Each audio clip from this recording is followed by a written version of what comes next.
presentar a un queridísimo profesor, uno de los americanistas, historiadores que más ha influido en la historia colonial de América Latina y que para nosotros es un honor contar con su participación porque nos va a aportar miradas que entendemos que pueden ser más profundas de la realidad, que pueden ayudarnos a cambiar el ángulo de las preguntas que nos estamos haciendo de una manera colectiva en este momento.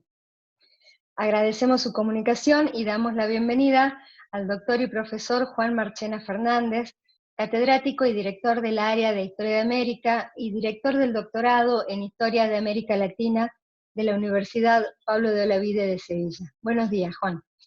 Hola, Romy, un gusto inmenso verte y encontrarme con todos tus amigos y tus amigas.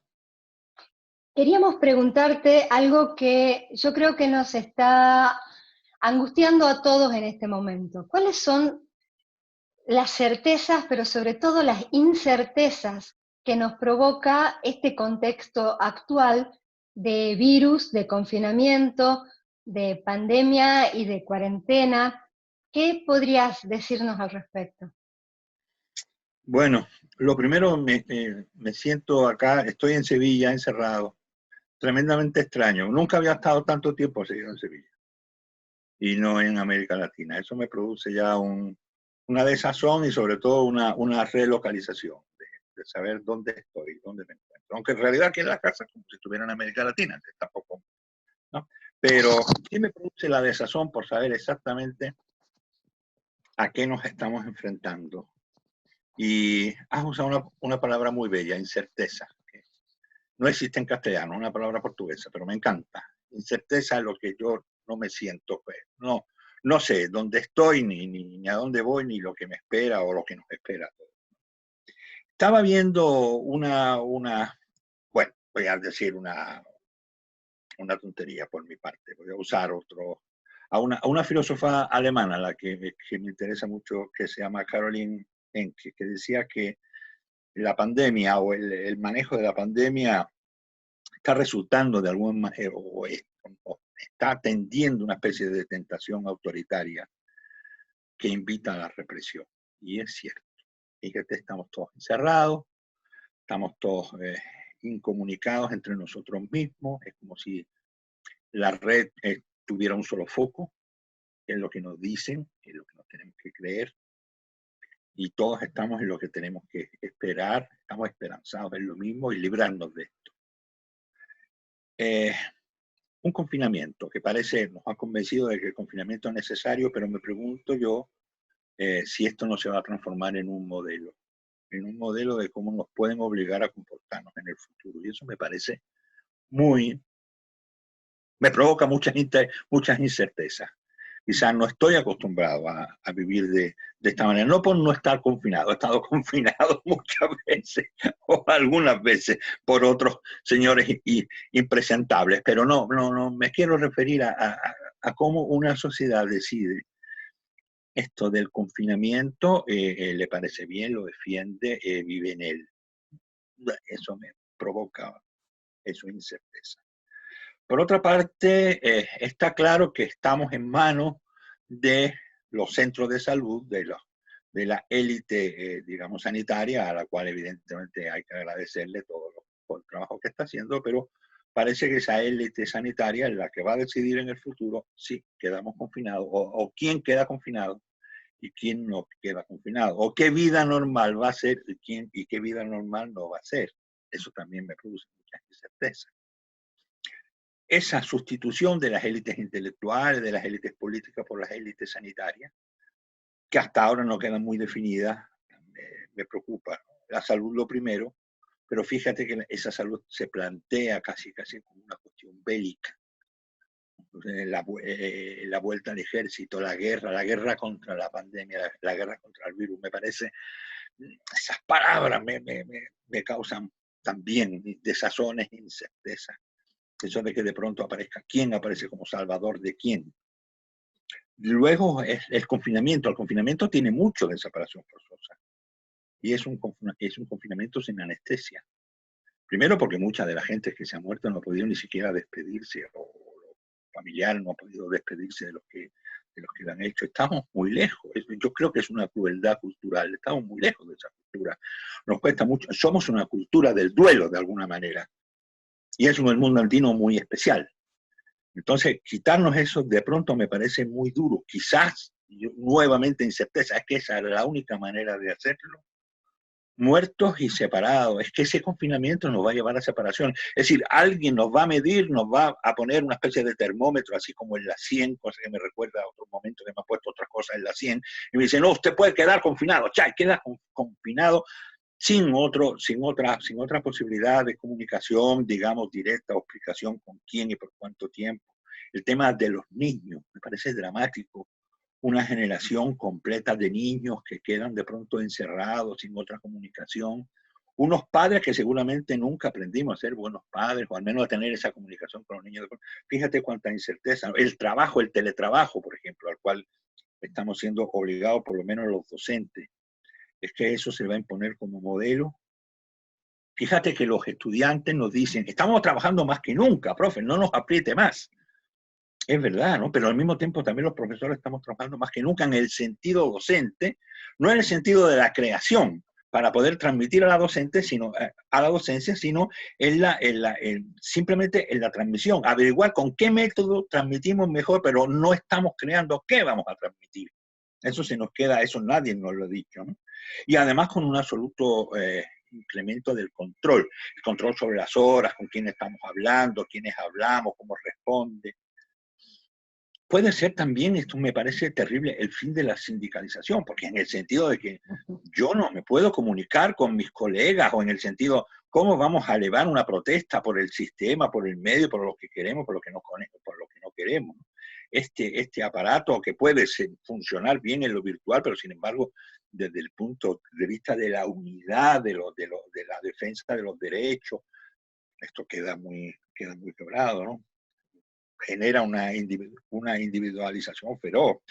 Nos obligan a ver cómo, a leer o a visualizar no sé cuántos sistemas de manejo de la máquina, pero al final lo que aprendemos es el manejo de la máquina. Nosotros no hicimos la máquina.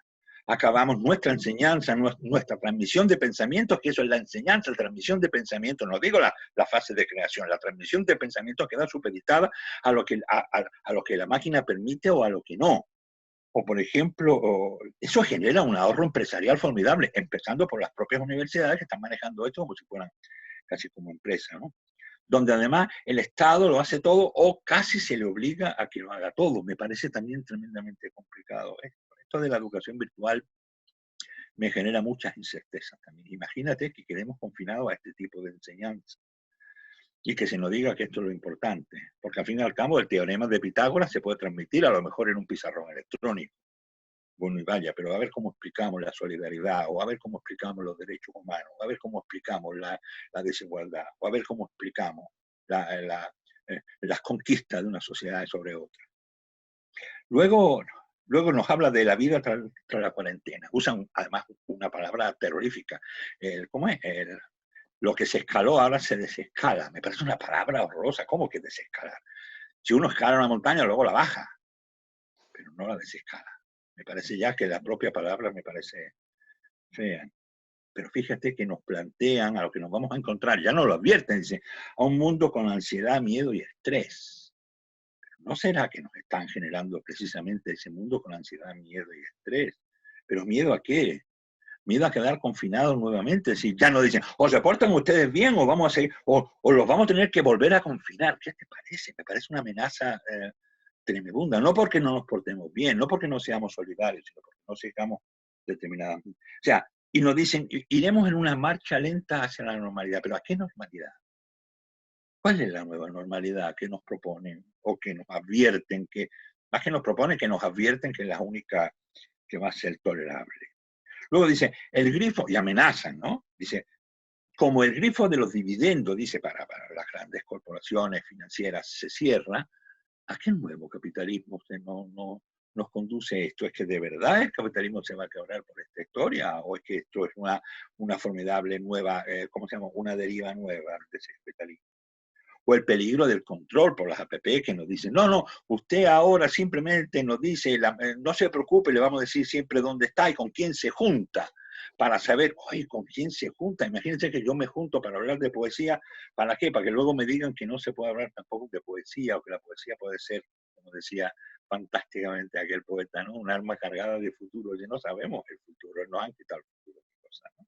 El control del Estado, el control empresarial, no acabará siendo un híbrido, no estaremos construyendo un híbrido nuevo, ¿no? O que cuando nos dicen, no, vamos a tener una fórmula sobre el carnet sanitario, ¿eso que nos va a dar? Una nueva bula, con esa nueva bula uno se puede manejar de un lado a otro, o una especie de salvoconducto. Uy, ya me dieron para salvoconducto en esta vida, eso no me ha servido para mucho, todo lo contrario, ¿no? Salvoconducto. Pero eso es lo que nos van a dar, un salvoconducto. O sea, para poder manejarnos de un lugar a otro. ¿Y para qué sirve ese salvoconducto? O estamos asistiendo también a esa creación de ese mundo insolidario. Antes hablábamos de las clases, inclusive de la lucha de clase, ahora estamos hablando de los sanos y los enfermos, los asaltos a las enfermeras, a los médicos, al personal que trabaja en los supermercados, los cajeros, y los asaltan como si fueran infectados. Esto parece una mala película de ciencia ficción. Y podemos o volver a los guetos, al peligro de los guetos. Como verás, Romy, es un conjunto de incertezas tan grandes. No tengo respuesta para ninguna de estas incertezas ni respuesta de estas preguntas que me hago o que me haces, pero me parece todo tan preocupante, tan preocupante. Me obliga a tener que pensar, replantear una enorme cantidad de cuestiones para las cuales no estoy en condiciones de tener respuesta para casi nada, porque no tengo los mecanismos de lucha y de combate para poderme enfrentar. Estoy, Romy, inerme. Y la única posibilidad que tengo es de comunicarme con otras personas, transmitirles esta incerteza y ver si en este mundo de incerteza podemos empezar a encontrar respuestas colectivas que nos sirvan. Todos estamos inermes, desarmados frente a esta nueva situación, pero también creemos que la salida tiene que ser colectiva. Y frente a eso, y frente a todo lo que nos has dicho, con mucha lucidez, que abre un universo enorme de incertezas y de dolores, también se abren posibilidades. ¿Qué posibilidades ves que se pueden generar a partir de esta nueva experiencia? Romy, mira, se me ocurren un gran número de posibilidades. La primera es que esto nos mostraría el triunfo de lo público sobre lo privado. Si querés, la necesidad de la defensa de lo público, porque lo privado ha fracasado estrepitosamente, porque los modelos de achique del Estado, de privatización de la sanidad, de los servicios esenciales han demostrado que eso no ha servido para nada y al final sale lo público casi como en sus estertores, pero en defensa de la gente que lo necesita. Pero claro, ojo también con lo público, ¿no? Lo público, el crecimiento de la salud, de los servicios extraordinarios, pero tiene que ser democrático. Porque al final lo público se puede transformar también en un arma verdaderamente terrorífica de opresión, de control. Entonces, claro, lo público y lo democrático, me parece que nos ofrece esa posibilidad. Es decir, creemos un gran sistema de salud público, maravilloso. Y un gran sistema de, ¿cómo se llama?, de servicios sociales públicos, maravilloso. Pero ojo, controlémoslo. No lo dejemos en manos ni siquiera de un conjunto, de una élite política convencional que al final puede acabar transformando esto en un arma totalitaria. Otras posibilidades inmensas. Se nos ha demostrado que nuestro sistema de transporte, de movilidad, quiebra. Las imágenes bellísimas de las ciudades vacías, a mí me parecen bellísimas sin autos en la calle, con los índices de contaminación muy bajos, formidable. Cuando yo salgo una vez por semana a hacer mi compra en el supermercado, relativamente cerca, vivo en el centro de la ciudad de Sevilla y está surgiendo pastito entre los adoquines de la calle. Bueno, me parece formidable.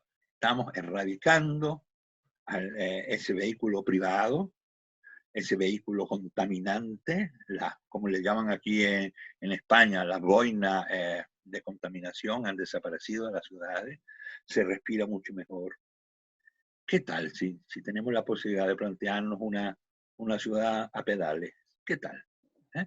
Si resulta que no vamos tan lejos, si resulta que las ciudades no son tan grandes, si resulta que nuestro círculo de movilidad tampoco es gigantesco, entonces, ¿qué tal una ciudad a pedales? Está claro que si uno labura, yo que sé, a 10, 12 kilómetros, está bien, pero para todos los demás, me parece que recuperar esa bicicleta, esa fuerza del pedal, y aquí me acuerdo de un tucumano formidable, de mi queridísimo amigo Eduardo Rosenweig, un bicicletero de primera con su negocio de bicicleta. Siempre me decía, mira, la bicicleta nos salvó. Sí, bueno, una vez más, Eduardo, puede ser que tenga razón y la bicicleta no sirve. La reconstrucción de lo verde me parece otra posibilidad formidable que tiene que ver con eso, empezar a pensar que la lucha contra el cambio climático debe estar en el centro de toda esta recuperación. Me parece una posibilidad fantástica. No peleamos solamente contra un virus, peleamos contra un modelo que ha generado el virus de esta manera. También otra posibilidad inmensa, el cambio turístico, hasta allá de movernos por el planeta de una manera tan predatoria. Está claro que todo el mundo tiene derecho a conocer Machu Picchu, es verdad, pero también tiene que tener derecho a conocer otras muchas cosas, no solamente Machu Picchu, porque te lo vendan en una agencia de turismo, sino a lo mejor conocer lo que tienes muy cercano. Eso me parece planteárselo de otra manera. No, mira, los que tenemos la suerte o la desgracia, hasta ahora ha sido la desgracia, igual vuelve a ser la suerte, de vivir en ciudades históricas, a lo mejor tenemos la posibilidad de recuperar esas ciudades, recuperar el centro, recuperar los cafés, recuperar las esquinas, recuperar los sitios donde la gente pasea.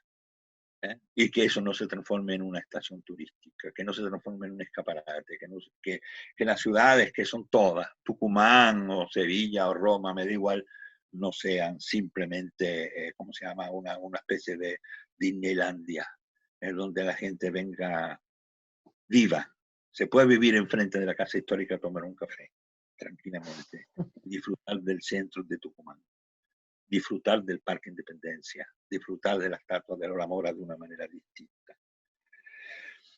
Y el nuevo deporte, por ejemplo, ¿no? Ese deporte que puede ser de otra manera, no más ese deporte de masa, no el deporte que construido para que no sé cuántos se transformen en una especie de gladiadores como ídolos, sino empezar a pensar en que el deporte se disfrute porque uno es el deportista, no es simplemente el pelotero. O por ejemplo, en la religión, esa religión que deje de ser de masa y se transforma en una religión más íntima. Y lo dice uno que es agnóstico, esa religión más íntima, que cada cual cree en lo que quiera, pero que crea y punto. Y eso no tenga por qué ir acompañado de miles de personas que al final acaban no se sabe qué haciendo casi un rito. Y los ritos no tienen por qué ser religiones. O por ejemplo la ciencia, otra posibilidad inmensa, transformar en la ciencia, en el cultivo de la ciencia como un elemento fundamental en la creación de conocimiento, pero también que es una gran posibilidad, pero también con sus peligros. Ojo, ¿qué ciencia? ¿Cuál es la ciencia necesaria? No es el que ahora otras ciencias queden, ¿cómo se llama?, apartadas, echadas a un lado, porque no se considere que esa ciencia no es necesaria. Estoy hablando, soy un humilde historiador y me considero un científico. Entonces, no pensar que la ciencia tiene que ser manejada en todo su concepto y cuál es el papel del individuo en esa ciencia. O, por ejemplo, en el periodismo, que no tiene por qué tener la verdad, que el periodismo debe ser un acercamiento al conocimiento y estar uno pensando cada vez que una empresa de noticias, sea privada o sea pública, o nos dé la noticia, preguntarnos qué enfocan, cómo enfocan, por qué nos dicen esto y no lo contrario. Eliminar los bulos, me parece otra gran posibilidad. De una vez, tirar los bulos a la papelera. Es el triunfo, algo tan sencillo, algo, si ustedes quieren, Romy, de la Grecia clásica, como el triunfo de la verdad o de lo que uno cree que es la verdad, por encima de la mentira. O sea, soltar todos los espumarajos por la boca como pueda contra la mentira. La mentira es probablemente uno de los instrumentos más terribles en la vida del hombre. Erradicar la mentira, denunciar la mentira, luchar contra la mentira, tirarla por la borda. O, por ejemplo, suscribirse a los hechos. Me parece fundamental. Los hechos, ¿cuáles son los hechos? Nadie discute el peso atómico del hierro o cuántos electrones tiene un átomo de hidrógeno. Entonces, ¿por qué lo demás y lo que tiene que ver con nosotros somos tan elásticos? No, acudir a los hechos. Fíjate, te voy a dar un detalle. Estamos asistiendo ahora a esta Europa que se resiste a los cambios. No digo los países ricos contra países pobres, porque no se da a nivel global, es una estupidez pensar en países ricos o en países pobres.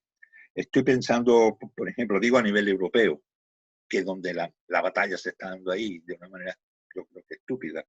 Mira, vivo en una ciudad como Sevilla, en una región como Andalucía, que tiene 8 millones y medio de habitantes. 8 millones y medio de habitantes. Es una de las regiones más grandes de Europa y también de las más pobres. Pero fíjate que si lo comparamos con Bélgica, Bélgica tiene casi la misma población. O Finlandia tiene 5 millones. O, por ejemplo, Noruega tiene 5 millones, Dinamarca tiene 5 millones. ¿Sí? Claro, estos países que se consideran ricos, en realidad son países muy pequeños. Pensar en la tasa, por ejemplo, que cada niño tenga una computadora en Dinamarca parece mucho más sencillo que lo tenga en Andalucía, porque es el doble de población y está en unas condiciones completamente diferentes. ¿Tú puedes cerrar Finlandia? Sí. ¿Tú puedes cerrar Noruega? Sí. Seguramente puedes. Con Dinamarca, ¿tú puedes cerrarla? Sí. No puedes cerrar Andalucía, tiene el doble de población y es pobre. En un desigual reparto de la riqueza, eso hay que considerar. Entonces, cuando se habla de países ricos, yo qué sé, eso es como si de pronto juntamos solamente los ricos de Sevilla, los de Málaga, los de Huelva, los de Cádiz, claro, nos queda una cosa ideal. Extraordinario. Pero, sí, pero ¿qué hacemos con el resto de la población andaluza que es muy grande, fundamentalmente? O sea, empezar a manejar los datos y las cifras de otra manera. Qué curioso, claro, que en Andalucía el número de infectados por el coronavirus es mucho más bajo que, por ejemplo, en Madrid o en Barcelona, lo cual uno le lleva a plantearse otra pregunta. Pero quiero acabar esto de las posibilidades de pensarnos de otra manera con un dato crudo, pero un dato real. España tiene, como sabéis, 46 millones de habitantes. Los muertos el año pasado, sin coronavirus, fueron 425.000 muertos. Esos fueron los muertos en España. Y los muertos por coronavirus en el periodo álgido, es decir, enero, febrero, marzo y abril, van por los 20.000. 45.000 muertos al año significa 35.000 muertos al mes. Entonces me gustaría saber esta cifra de coronavirus de nuestros días, qué relación tiene con respecto a los 35.000 muertos al mes de un año sin coronavirus. Porque seguramente nos llevaríamos no digo una sorpresa, pero al menos esto lo veríamos de otra manera. ¿Qué pasa? Cuando se morían 35.000 personas al mes, solo el año pasado, ¿eso no era un drama? ¿Eso no era terrible? ¿Eso no nos movía a tener que mejorar el sistema de salud? Mira, la población en España, un país como España es un país de viejos. La población en España mayor de 65 años son 7 millones, el 15%. La mayor parte de la gente que se murió el año pasado tenía esa población. Los productivos son asistenciales. 7 millones de personas asistenciales. ¿Cuántos se murieron? Muchos. Entonces, ahora estamos con coronavirus. ¿A ti no te parece que esto se debería haber empezado a pensar no por el coronavirus, sino porque es terrible que se te mueran los viejos? ¿Porque son viejos? Es que de esos 35.000 muertos al mes el año pasado, sin coronavirus, eran la mayor parte de ellos viejos y se estaban muriendo. Entonces, bueno, hablamos de posibilidades. ¿Qué posibilidades de que ahora esto nos lo planteemos y digamos a esos 7 millones de personas, al 15%, de la población de España mayor de 65 años. Habrá que empezar a echarle cuenta, ¿no? Pero no por el coronavirus, sino porque es de justicia. Bueno, a lo mejor son posibilidades de que estos temas nos los empecemos a plantear, Romy. Igual estoy diciendo mucha barbaridad, pero bueno, es lo que se me ocurre. Se abre un nuevo rol y un nuevo campo de posibilidades para los intelectuales, para los artistas, para toda la gente que va a ayudar a pensar esta situación. Quería preguntarte a vos como historiador de la América colonial, de la América Latina, ¿qué preguntas y qué incertezas y qué posibilidades se te abren desde tu métier profesional? Bueno, es una pregunta así para que estemos hablando mucho tiempo. Irnos a la vieja cosechera, ¿no? A charlar sobre todo eso. Qué lindo sería. O sentarnos en la cafetería de la Facultad de Filosofía y Letras de la Universidad Nacional de Tucumán. Bueno, mira, yo creo que un historiador es el que debe mirar el pasado para explicarse el presente, si no, esto no sirve. Sería una disciplina ridícula. Sería erudición, no sería una disciplina científica. O sea, buscar en el pasado las razones y las explicaciones de lo que nos está sucediendo en nuestros días como individuos, pero fundamentalmente como sociedades. Con motivo de la pandemia del coronavirus y todo esto, en los últimos días, y de casualidad tú conoces a la mayoría de esos personajes, nos empezamos a plantear cuestiones con John Lovell, por ejemplo, ¿no? Que es un experto en el estudio de las epidemias coloniales y el impacto sobre las sociedades indígenas americanas del siglo XVI. O, por ejemplo, con Germán Roda, un gran profesor de la Universidad Andina Simón Bolívar, que hicimos hace unos años, si lo queréis ver, y obviamente está libre de libre acceso a la revista Americanía de la Olavide, en el número 6 lo dedicamos, hicimos un dossier especial a la famosa gripe española de 1918, donde estudiamos el impacto que había tenido esa epidemia en América Latina, en el año 18, 19, 20. Bueno, hemos, si queremos, retomado la discusión, ¿no? Eso de verdad se nos muestra un cuadro de destrucción tremendo, pero quizás la diferencia que yo noto históricamente con esos procesos, tanto el de la conquista y la destrucción de la mayor parte de las sociedades indígenas, como la de la gripe del año 18 en América Latina, que causó también un buen reguero de muertos, que las consecuencias fueron las muertes, físicamente las muertes. Pero aquí y ahora parece que las consecuencias son de otro tipo, no tanto las muertes, que no son tantas, me refiero a nivel epidemiológico, sino el tratamiento del asunto. Y eso me sorprende, ¿no? Si quiere, me mal sorprende, si tira la palabra, ¿no?